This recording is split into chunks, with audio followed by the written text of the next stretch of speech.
Hello and welcome to Positive Physics. Today we are looking at exponential equations, particularly taking data and using Excel to format and analyse our data. Sometimes a skill that it's difficult to build. So, if we look at this question here, it says sometimes the relationship between two values is exponential and is dependent on one of the values. Now, what does that mean? So exponential decay or growth. Exponential growth is when the growth rate of the value is proportional to the current value. So there are certain examples of that, like bacterial growth. If you have one bacteria, it's only going to grow and produce so many others. But then if you've got 10 bacteria, it'll grow proportionally to the number that you've got. So it's proportional to the current value. There's also exponential decay, and that occurs in the same way when the growth rate is negative. So something is decaying or decreasing. So we've talked before about radioactive decay, which is an example of exponential decay. So here are some other examples that you'll come across in all of your science, not just physics. Radioactive decay, as I've said, charging and discharging of capacitors, the Arrhenius equation, so that's for chemical reactions, and bacterial growth in biology. Now, excess temperature. The change in excess temperature, if we call that Y, of an object above the surrounding temperature can be approximately modelled by the equation Y equals Y naught e to the minus kt. So we have one of our exponential equations using E, Euler's number, and we're looking at, therefore, natural logs. So it means that if we measure the temperature of a test tube of hot water, knowing the room temperature, and we measure how that temperature varies with time t, we can find the value of the constant k. Can you remember how? So we need to take natural logs, as I've said. Y equals Y naught e to the minus kt becomes, taking natural logs of both sides, natural log of y equals the natural log of y naught minus kt, k being this constant. And if we plot a graph then of natural log of y against t, we should find the gradient is equal to the constant k. And we can use Excel to do that for us. So let's have a look and see how we can use Excel in order to do this. Here, therefore, we have an Excel document. And as you can see, I've already put in my time in minutes and my temperature in degrees Celsius. But some of you should be looking at that and thinking, this is just a disaster. Why would you format your answers like that? Now, as we know, for all of our values, we need to have a consistent number of decimal places. And in order to do that, we need to use these buttons up here to increase or decrease the decimals. So if we increase our decimals, we've now got 2 decimal places for each one, and we can decrease that now down so that I have the correct number of decimal places and my table is looking much better. Now, we've also got a problem in that we can't read our values at the top of our columns. So what we can do there is double click on the edge of the column to automatically fit it to the widest part in that column. So if I double click here on the edge of B, it will now automatically move so I can read temperature, automatically adjusts my excess temperature, automatically adjusts for my natural log of excess temperature, and then I've got my room temperature here, which is 24 degrees centigrade. Now I'm just going to show you a little trick here by deleting those values. If you want to fill in numbers that are on increasing on a regular basis, so we have 0, 1, 2, you might just do that and fill in your column. However, what you can do, if you select the first few of your series and then pull down on this little corner, you can see there's a number appearing just above the cross, showing you that it is filling down and increasing in the same increment. So if you were going, oh, I was only going to 10, but if you were going to 375, for example, in increments of 2 or 5, you could do that much more quickly by using that ability there. Now, our excess temperature is our temperature above room temperature. And we can use Excel to calculate that by, first of all, telling Excel that we're doing a calculation. So we put equals into our cell. And it's going to equal the difference between our temperature reading, so that's this box here, minus our room temperature.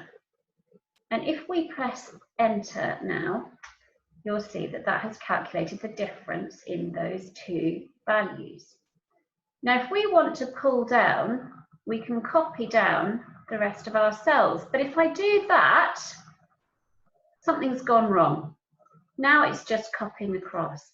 And if we look at my initial cell here, we can see that I've got B5 minus F1. Here's B5 and there's F1. If I look at this cell here, I have B6, so that's my temperature, but minus F2, and there's nothing in F2. So I need to tell Excel to look at this F1 cell for every single calculation.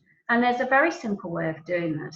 We just put a $ in front of the column letter, so F, so it will always look in column F no matter where I copy my cell to, and then a $ in front of the number 1, and that tells it to always look in cell F and cell 1. So then if I copy down by pulling that bottom corner, and if I look down here, you can see that each cell is taking the temperature minus the room temperature. And I've just noticed my room temperature isn't formatted to the same number of decimal places, so that would be wrong. Because if I can read these temperatures to 1 decimal place, I can read that temperature to 1 decimal place. Well done if you spotted that before me. Now, we need to calculate the natural log of our excess temperature.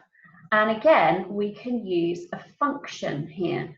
Now, sometimes you might know what the function is. For example, if you wanted to add things together, you could just write sum and then SUM and put the numbers that you want to add together in brackets. Likewise for average. Sometimes when you start writing a function, so if we put equals, let's do sum, let me show you sum, then it comes up below down here and you can click it, okay, and it tells you to do, it's going to do the sum of number 1, number 2. So you could then just highlight the numbers you wanted to add, put the brackets in and enter. Now that's completely not what I need for this situation, but just an example of how to do it. So if you don't know what the function is, you can use this insert function here. And what I want to do, it says type a brief description of what you want to do. It may be that I can find it if I type in ln. There we go. And ln comes up. ln of a number returns the natural logarithm of a number. So I'm going to click OK. That is the one I want to do. Now my number, okay, I'm going to go back to my screen here. It's the ln of C5. And then I'm just going to click enter.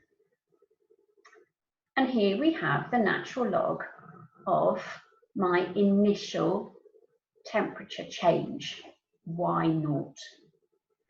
Now, again, this time when I'm doing this, I want the natural log of C5. As I copy this down by pulling down this corner here, so I've got that cross, I do actually want my cell to change as I pull it down. So here I've got C5, here I want the natural log of C6, which is this cell here.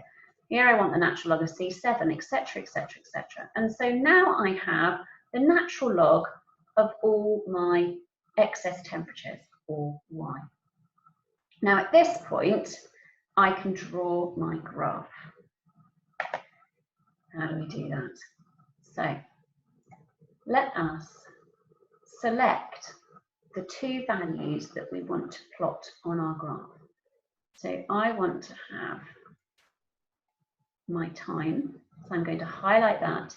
Then I'm going to press the Control key, CTRL, on the keyboard, and I'm going to highlight the natural log of the excess temperature in Kelvin. And then I'm going to click on Insert, and I'm going to do a chart. And what I want is a scatter chart here. Okay, and I'm just literally going to take a scatter chart like this. So there we have our basic graph. Now it's not looking good, not a good chart. So let's change our title. It is, so it's a graph to show the variation in natural log of y with time t. Basic. Now the other thing that I need to add in, and if I go to format, so this is, I'm on design for my chart at the moment, okay. If I go to format my chart, and then that's not the right one, sorry. Oh, and it's not going to let me do it. There we go. What I want to do now is insert, there we go, press the wrong button, add chart element. So I want to add in my axis titles. So my horizontal title, that is the time, so we can click in here. And that's in minutes. And then if I add another chart element, I'm going to add my axis title, my vertical title, and click in it. And that is the natural log of the excess temperature. And that is in natural log of Kelvin. Now, has anyone spotted that I put Kelvin here rather than degrees C? Because actually a change in temperature will be in Kelvin, whether I'd converted to Kelvin for my actual temperature or not.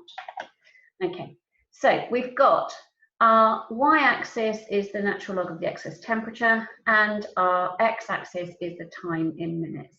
And we've got our graph, we've got our points plotted.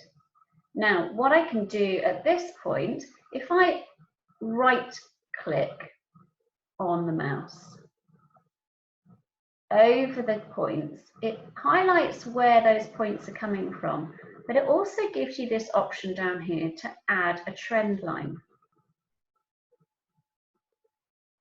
There we go. And in this instance, I want a linear trend line. If I plotted excess temperature against time, I would have needed an exponential trend line, but here I want a linear trend line. And if you scroll down, you can click on this button which says display the equation on your chart. Okay, and then if I come off of there, now I have my trend line, I have the equation, y equals minus mx plus c, and I have all the information that I need to be able to find out that constant in the equation y equals y naught e to the minus kt. As if you remember, the gradient of my natural log of the excess temperature graph against time was going to be the negative of the constant. So the constant is simply this gradient here, which is 0.08. Okay, it's not a whole number, could well be due to my experimental error, or it could be something completely different. K might not be a whole number.